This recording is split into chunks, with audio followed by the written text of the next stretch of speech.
So what types of data and information do sociologists use? Then it goes to talking about the difference between primary and secondary data or information. Most sociologists, what they use is basically primary and secondary data. That's what they use. Yes. So here I wrote, sociologists use both primary and secondary data. For primary data,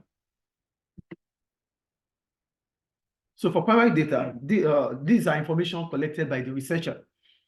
Note, in most research projects, sociologists first use secondary data, published research of the topic under investigation before carrying out their own research, which is primary data, to add knowledge on the topic or to support the question, the secondary data, or to question the secondary data.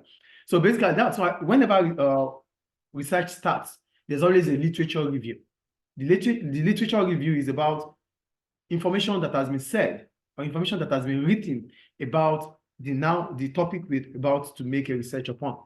So those information that has been written before, you have to check about them. So why are you checking? You want to check to know what information is missing or what information you need to add. Or probably you want to question the information or you want to use your own idea or knowledge to support that information. Yeah. That's why there's always literature review. I think that is clear. Then we go to secondary data now.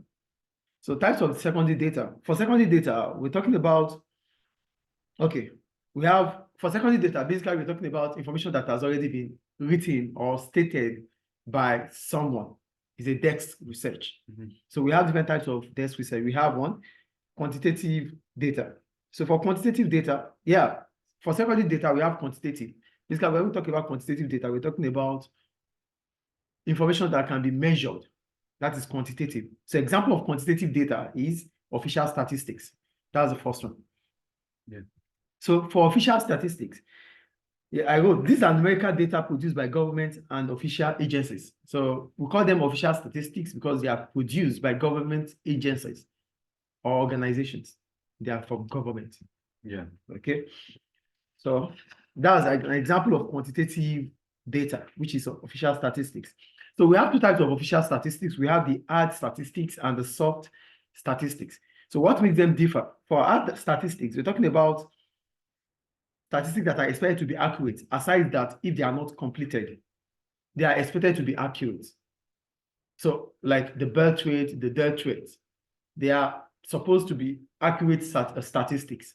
Yes or no? Yeah. But the only time they won't be accurate is when the information is not completed. That is what we mean by hard statistic. Is it clear? Yes. Then we have soft statistics. Here I wrote. These are statistics which compilation depends on people making decisions. So for soft statistics, it's based on your opinion. It's based on decisions you take on certain event, on what you want to record, on what you don't want to record. What's the choice? It's a choice. It's a decision that you have to take to do it or not to do. So basically, it's about people's decision on record. Example I made here is about unemployment statistics and crime. So there are some crimes that will not be recorded. Unemployment is a situation that you have to think about it on how you want to record it. I might be unemployed, maybe it is frictional. Maybe I'm unemployed because I'm changing a job for a new job. Yeah. It is frictional. You might not consider it as unemployment. Do you get the point here? Yeah. It might be unemployment because it is seasonal. Yeah. So certain periods you're not going to have a job. Certain periods you're going to have a job. So some people would not see that as unemployment. They see unemployment as you not having a job and looking for a job for as long as possible.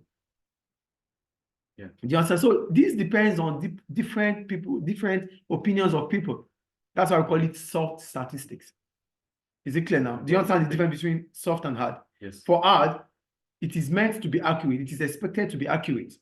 The only time it's not going to be accurate is when the information is missing. But for soft statistic, it's an information that you decide on what to write and what not to write. Is it clear? Yeah. Great.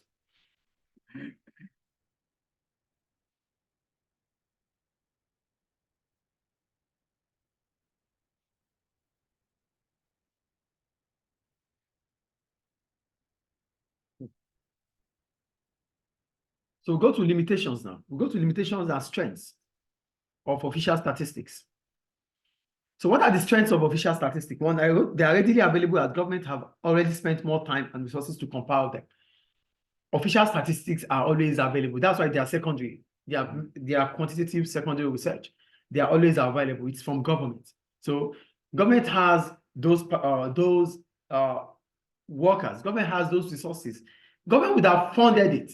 So it is always ready to be used or for anyone who needs it. So it's always available. You don't have to waste your time to start compiling it. It's already compiled. You just have to go to the right ministry to get whatever information you need.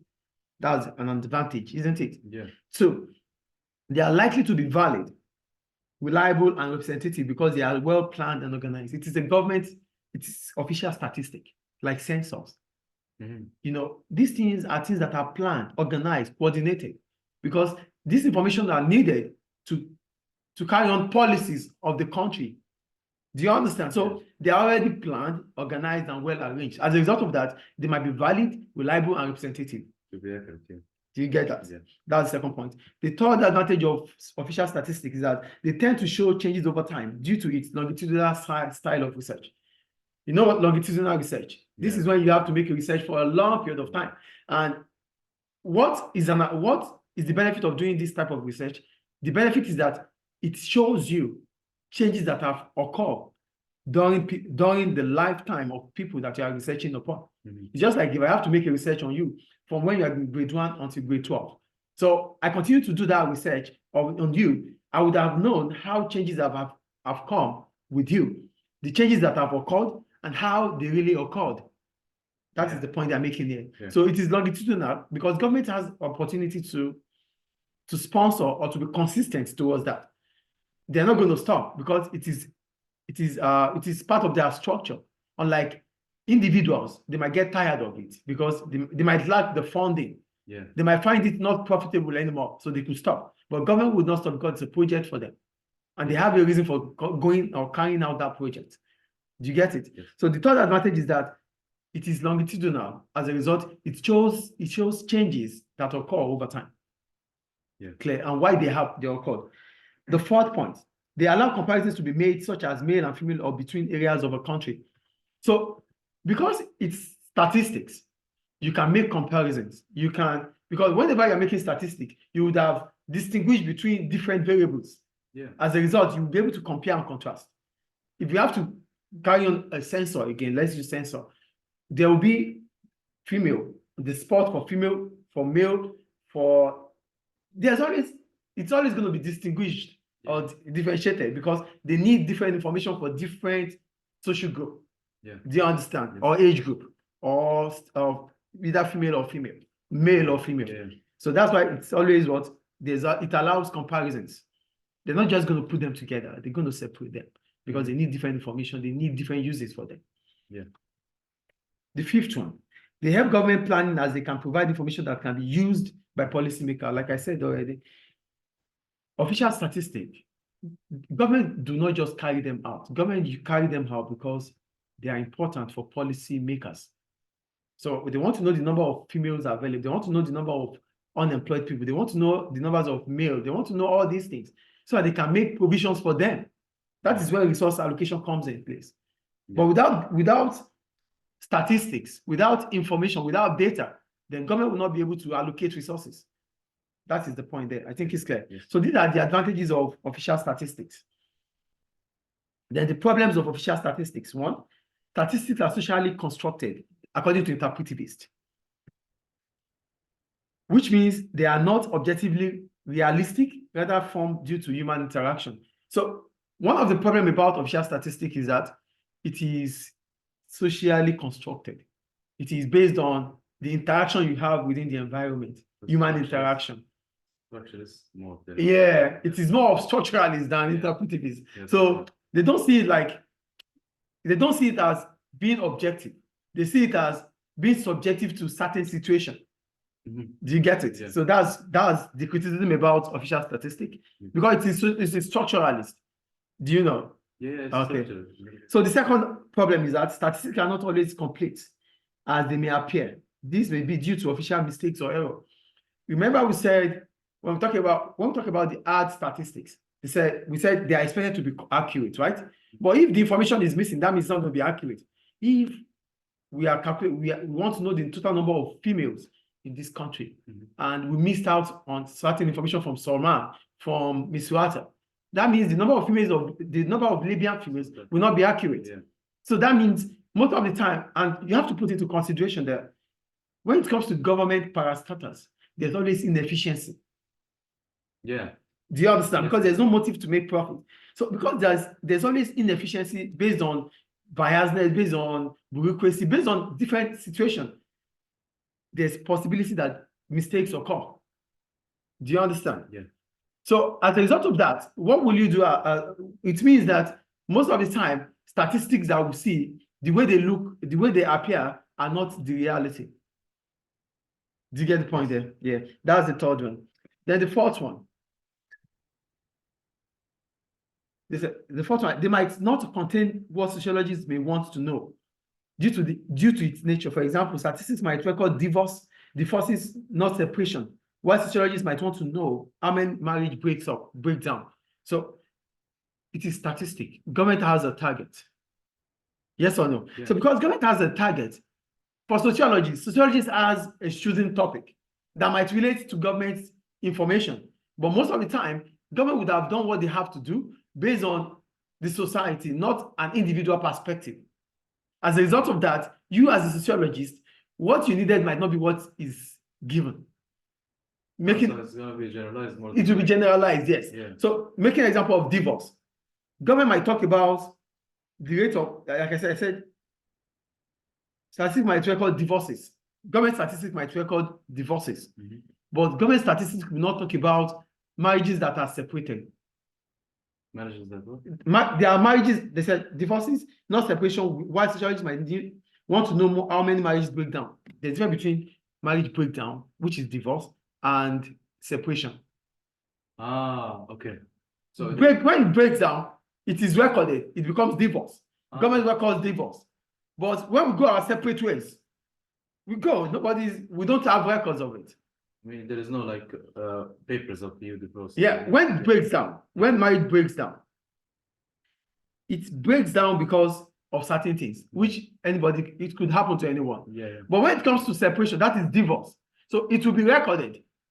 Divorce will be recorded as both the male and the female have gone their separate ways. It will be recorded, divorce. But the ones that break down, nobody records it. Nobody knows about it. We just go away. The marriage is done, it's done. We don't have any legal documents backing it up. Do you get the point here? So government would not record that because there are a lot of marriages that are broken down. But the only ones government will talk about is the divorce rate. Like you said, the divorce rate in Libya is high. For example, if the divorce rate is high, because there's record for that. Yeah. But there's no record for breakdown. Yes. You just they were married, but now they are not married anymore. And there was no litigation. There was no any court litigation for that. That's the point. Is it clear? Yeah. The next one. Official statistics are funded by government, which means government influences can affect it. It might be politicized. Yeah. Government fund it, government finances. So they might use it as politics. Yeah. The fifth one, Marxists argue that statistics reflect the interests of the ruling class as it allows them to maintain and justify why things remain as they are. For Marxists, they believe that the society is full of class. So they believe that the ruling class continue to rule the society.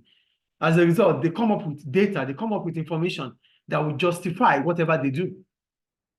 Like what Marxists said about schools, that schools will fail students of the lower class and justify the reasons why they failed. We talked about it. So that's the same issue here. For Marxists, they believe official statistics are made by the ruling class. As a result, they make it up to back their reasons for doing what they are doing. That was the point. Yeah. Clear? Yes. So we go to hold on, please. So the last thing about official statistics. It allows comparison over time. I think I talked, okay, the masses. Yeah, for comparison over time can be made. We talked about it. That is for comparative studies. Which means, we talked about it. Yes. So for the masses now, what the masses, they argue that official statistics is carried out by the ruling class. And what it means is that the ruling class have those records to justify their excess over the lower class. That's just what it means. Oh, that's it. Yeah, do you understand? They want to justify their excess over the lower class, but they cannot do that without official statistics. So they come up with like, oh, how many children of the lower class are going to school compared to the number of the middle class and the upper class children going to school? How many of the upper class are in the top position? So all these things are statistics that they want to use to tell the lower class that they belong to that lower class. So you shouldn't be complaining about where we are. We are there because of this, of that. Is it clear? You're telling them their position. So they use of it, according to Marxist, they believe the ruling class use official statistics to justify their undoings towards the lower class. Yeah. That these are the reasons why we have to take charge. We are the ones at the top. So we are the ones that are wealthy. We can't leave all this wealth for you guys. So we have to continue to rule you.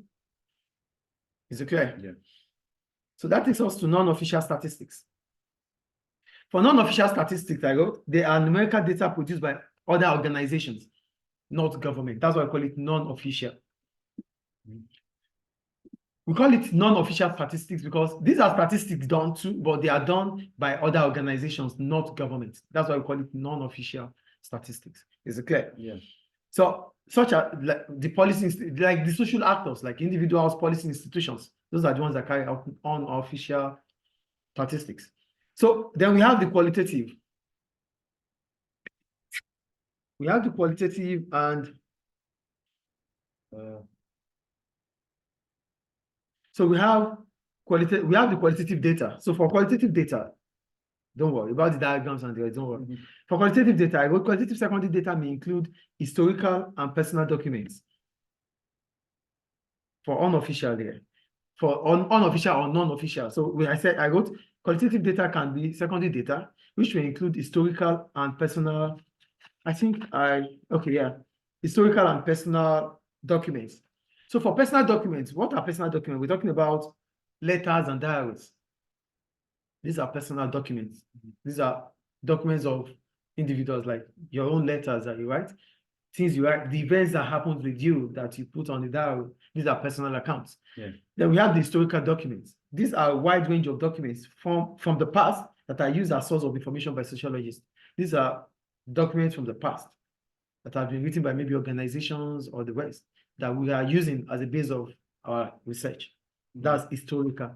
But for I think you understand the difference between personal now and historical. Yeah. Personal are letters, individual letters or diaries. But when it comes to historical documents, these are documents from the past written by different social actors that are used now for sociological research. So we go to letters and diaries.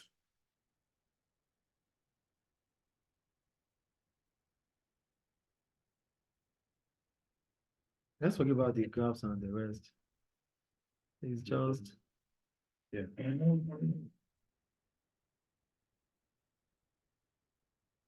So we go to letters and diaries. For letters, I wrote letters and diaries written for publication. So you have to put in mind that these personal accounts, sometimes they are written with the intention of publishing them. Sometimes they are not written because they have to be published. Get the point. Letters are written. Some letters are written for publication. Yeah. Some letters are written for private. Like, I'm just writing this to keep. I'm not writing it for anyone to see. I'm not writing it for publication. They're not the same. Yeah. Diaries that are written for publication are not the same as diaries or letters that are written for personal effects. So that's where we're going now. So what are the differences between them? So letters and diaries written for publication. Since the intention is for it to be publicized, it might have been written in favor of the writer. As a result, sociologists need to use other sources to check the validity of the account. So what I'm saying is this. Letters that are written for publication, letters that are written for certain reasons. Letters that are written for publication and diaries for publication, the intention is to make it publicized. As a result of that, the writer would have written it to its favor. Did you get it or not? So it's not like objective. Sometimes it's not objective. We have personal accounts. And for personal accounts, we're talking about letters or diaries. These diaries, these letters might have been written for publication. So there are some letters that are written with no intention to be publicized.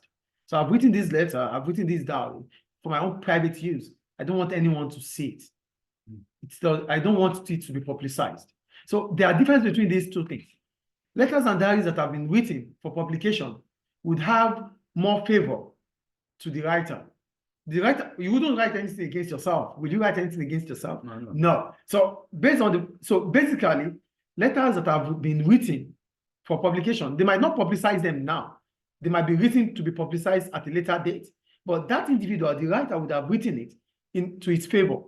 So as a sociologist, what are you supposed to do? You have to check the validity to be sure that the intention of the writer are objective. Do you get the point now? You know, they are written for publication. So because they are written for publication, there's always a tendency that the writer would have write everything about it to its favor. Yeah. Do you understand? It's just like you writing about yourself, about your diary. You would write those events that are favorable to you because you want people to know about it. But if it is about what you don't want people to know, you might write the good side and the bad side. Because for you, you're alone. You don't know that they're not. You are not, your intention is not to publicize it, but to keep it to yourself. So those type of letters or those type of diaries, when found by sociologists, it has high validity. Yeah. Do you understand? So it's more historic. When it's historic, that means that it's gonna be like more validity, right? No. Be it historical or not historical. The point is that even if it is historical, passage of time might make it not reliable. Passage of time. It's in the past. It can only tell us about the events of the past. It might not reflect on the happenings now. Yes, reading. That's historical document, but we're not even talking about historical document. We're talking about personal accounts, which is diary and letters. So for letters and diaries that have been written for publication, the point is that sociologists, we must check the validity because the writer would have written it to his or her own favor. That's the point I want you to understand. Yes. Clear? Yeah. Now, letters and the diaries written with no intention that they should be read by anyone else. So this letter has been written just for me. I don't want anybody to see it. It has high validity. Do you know why? Because the intention was not for anyone to see. So you're writing things about yourself. You don't want anyone to see that. Yeah. But if it's been seen by sociologists, it has high validity, but it's difficult to be seen. Yeah. Even if the writer is dead, you cannot just go to the writer's house, or you cannot get, because even the family, they will like, no, these are personal effects of the deceased. We can't give it out. Yeah. But when you are able to, if you can lay your hands on them, they have high validity because those information are of bigger or better objectivity. It's like a treasure. Because the intention was not to be seen. Yeah. So, but if it was for the intention is to be seen, you would have written everything in your own favor. I think you understand the difference between letters and diaries that are written for publication and letters and diaries that are written for not to be publicized. Yeah. So those ones that are written for publication needs to be checked for validity. Those that are not written for publication are difficult to find, but they have high validity. Clear? Yeah. So that's the video you need to send to me. So go to strengths and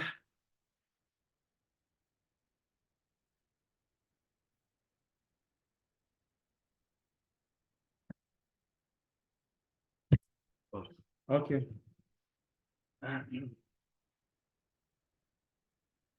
Government and other officials.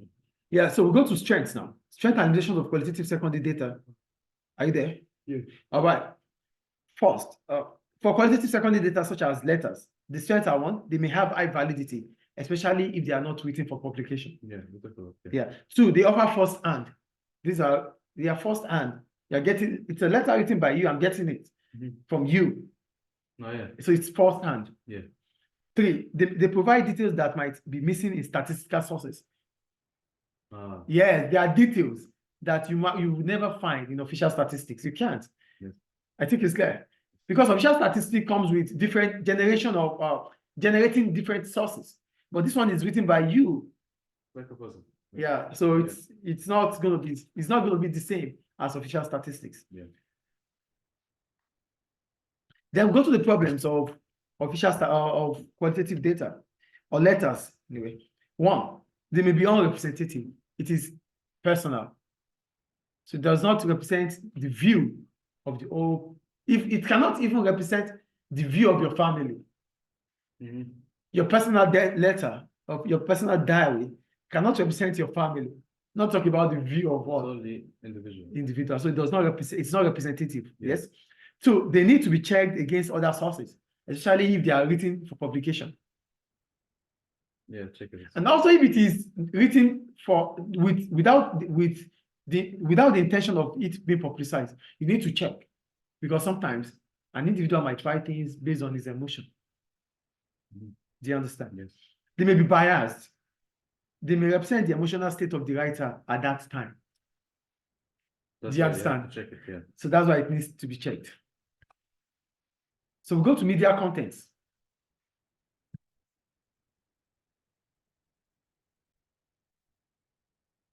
We go to media contents. So the media can be a source of information on a topic being researched because it provides a vast amount of material of interest to sociologists. For example, documentary can be used as part of a literature review. So media is basically talking about mass media, like television, radio station, magazine, all these things are media. They can be part of our literature review. So when there is a topic to talk about, we can get information. Because we have to find the secondary, the depth research about that topic. There's no new topic in the world. Those topics are just being fine-tuned. They are still the same. So we can find related information regarding that topic through the media. That is the point they are making here. So because we have to do our literature review. Yeah. And for literature review, one of the ways in which we can carry out our literature review is through the media. Clear? Yeah. So media such as novels and films are intended to be accurate descriptions of what life was like in a particular time and place. They can bring that experience of life in a way factual writing cannot. So example they made there is about what's it called? About film and novels. Yeah. Why did they make example of films and novels? Films and novels talks about, you go down. Films and novels talk about events in the past, the time they happened in the past. So we have to reference it to how things were in the past. That is what novels will talk about. That is what some films will talk about. The ancient days, how life was those days. So what they are trying to tell us is that these films and novels can give us a clear vision of how things were in the past than we thinking about writing about them now. That, oh, it was like that in the past. It was like this in the past. So with films that has been written closer or not far away from those times, novels that have been written not far away from those times, films that have been watched or made not far from those times will give us more information about how things were in the past. That is how media can help on research methodology. Yeah. Do you get it? However, it can be difficult for sociologists to separate what is based on reality and on detailed research from work that comes from a writer's imagination. Yes, it is a novel. It is a film. It might represent past. It might represent times in the past. But how are we sure that these things are not still imagination of a writer? Not a reality. Not a reality. So it's difficult for us to know because we are only having this information from a desk. Mhm. Do you get the point here? Yeah. Media represents, one thing about media is that it represents events that happens sometime in the past. But the problem about it is that we might not be able to differentiate as a sociologist about if they were reality or based on imagination. Yeah. Is it clear? Yes. So that's about media. So now we go to interpretation.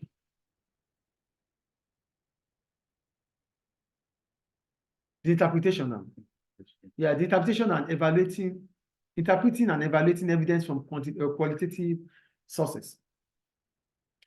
Since we are talking about qualitative data, like letters, like personal accounts, like diaries, these things we need to verify. We need to be sure. We need to be certain about it. So it means that we have to question the authenticity. Do you get what I'm talking about here? Because they are from the past, we have to question their authenticity.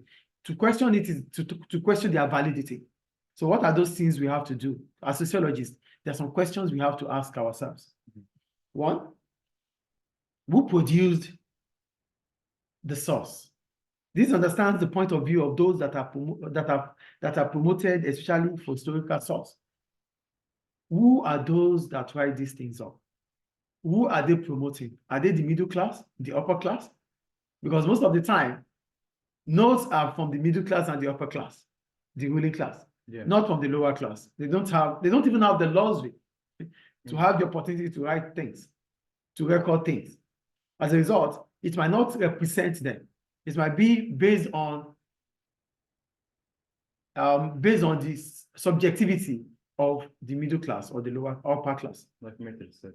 Do you understand? So do you get the point we're making here? So we have to question if these notes, this data are from all classes in the society or are from part of some classes in the society. That's the first question. Yeah. Because that will tell us if it is valid or not. Two, why was the source produced? So this is a question about the intention of the source. Was it meant to be read or not? So it's been produced.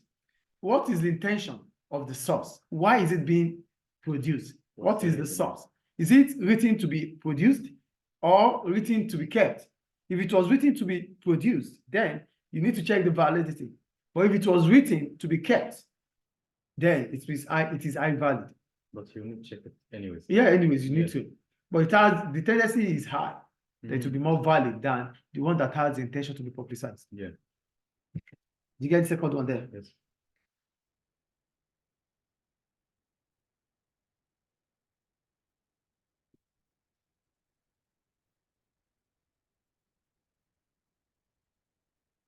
The third point, was the author in a position to know what they are writing about? Is it first-hand account? So here we're talking about, it's a question that you have to ask as a sociologist. This information that we are using, the writer, is he or she in the best position to write these things? Does he or she have that ability to have the information that he or she has written? Oh, it's a 7-year-old person. Wow. Can a 7-year-old write this thing? Can a 7-year-old or can a 12-year-old has information about these things? Can he or she has access to this kind of information? So is he responsible for that kind of? Yes. Yeah. That is, was the author in a position to know what they are writing about? Yeah. Do you get it? Yeah. So you would understand that, oh, this information has been written down by a 16-year-old. Is a 16-year-old in position to have written this or not? That is the question that you have to ask yourself. Sometimes they do, I don't know. Yeah, but you just have to check for the authenticity. That is why you are a sociologist. You need to interpret and evaluate the evidence of qualitative research. Yes. So if you have to interpret and evaluate them, one, you have to think about the source which it has been produced. Is it from the middle class, the lower class, or the upper class, or the ruling class? The source will tell you if it is more valid or not. The second one is about why was it produced? Well, what was the intention? Is it produced for us to be seen or is it being produced to be kept? If the intention is to be publicized, then you have to check the validity. If the intention is to be kept for private issues, for private things, then there's tendency that it has high validity. Same goes to the third point here. Is the writer in position to have written this kind of information? You need to question that too. The position of the writer. Yeah. That's the point. Any question about that? No. Then does the source seem to be biased or not? You need to check the objectivity of the source. It's objective. If it is, yes, you need to check if it is biased or not. You know, most of the time, if the writer have written this based on certain situations within the family, you're like, oh, what happens during those times? So if some people that has a relation with that writer can give you some information about it, you would know if the writer has written it based on his own emotion at that period of time or not.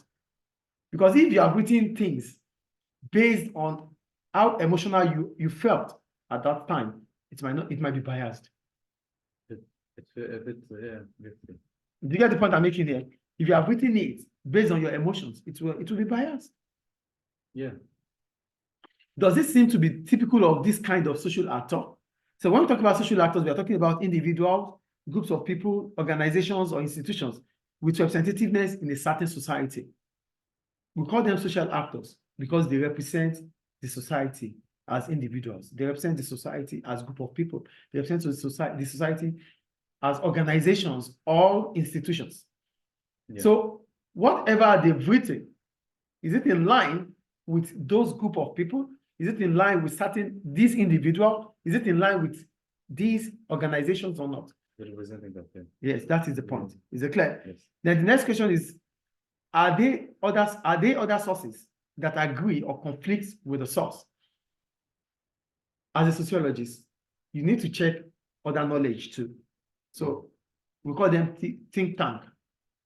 So think tank. So you have to check if there are other sources that back this information up or that antagonize or criticize those information. You need to check too. That will give you more validity. Yeah. And the last one, is it clear how the author meant the document to be interpreted? As sociologists, what we do is to interpret research. Yeah. So if the interpretation we've done, we have to question the interpretation that, is it in line with how the writer has written it to be interpreted? And you don't get it. No. These are information, right? Yeah, the information. As a sociologist, you have to interpret the information, yes or no? Yeah. Now that you've interpreted the information, is it in line with the way the writer wants the information to be interpreted or not? How can you do this? You can do this by giving it to other sociologists to interpret in their own ways too. By triangulation. Triangulation, yeah. Do you get it? Yes. So that will tell you if you have interpreted it well or not. Is it clear? Yeah. So that ends theories and method, and we're done with chapter 1.